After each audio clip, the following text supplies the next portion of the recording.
In Tokyo, Japan, a bizarre train accident occurred. A woman holding a red umbrella ignored the protective barriers on the side of the road and walked straight into the middle of the train tracks. She stared straight ahead, wearing a smile on her face as if she had seen an old friend. Moments later, the train sped towards her and hit her. Strangely, after the train passed, the onlookers on both sides remained very calm. They didn't seem like ordinary bystanders, but more like witnesses to some kind of sacrificial ritual. The entire incident was recorded by a mysterious man wearing a mask and sent to the victim's son, Jack. Jack hurried to Tokyo to meet with the police officer in charge of the case. He was convinced that his mother couldn't have committed suicide. After watching the video, the officer also determined that it was not an accident, as the woman remained unresponsive to the train's horn, with a smile on her face as if she were possessed. After further investigation, the officer quickly found John, the reporter who had covered the incident. John revealed a shocking piece of information to the police. 10 years ago, a highly similar train suicide had occurred, and the victim was John's girlfriend. John had witnessed the entire process. It was an ordinary day,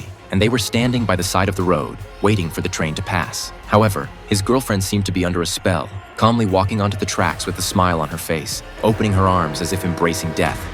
When John came to his senses and hurried to find his girlfriend under the train, he discovered her Walkman. The headphones were playing an extremely haunting song. John firmly believed that this song had killed his girlfriend. To uncover the truth, John began investigating all the train suicide cases in recent years. He found a very strange commonality among them. In each incident, there were always 12 eyewitnesses around, and they were surprisingly the same group of people. Since most of the victims were not wearing headphones at the time of the incidents, John installed radio receivers near the train tracks. He took out the receiver from the incident involving Jack's mother and pressed play. Sure enough, music started playing. John said the song was called The Messenger at the Crossroads, performed by a band that had disappeared 20 years ago. The band had exactly 12 members, and the lead singer was Jack's mother. Jack couldn't accept this fact, saying he never knew his mother had joined a band. John told Jack that the band was called the Forerunners, and it had a total of 12 members. However, no one had ever seen their true faces because they wore eerie rabbit masks during every performance. Jack's mother was the only one who had been interviewed by a magazine under her real identity.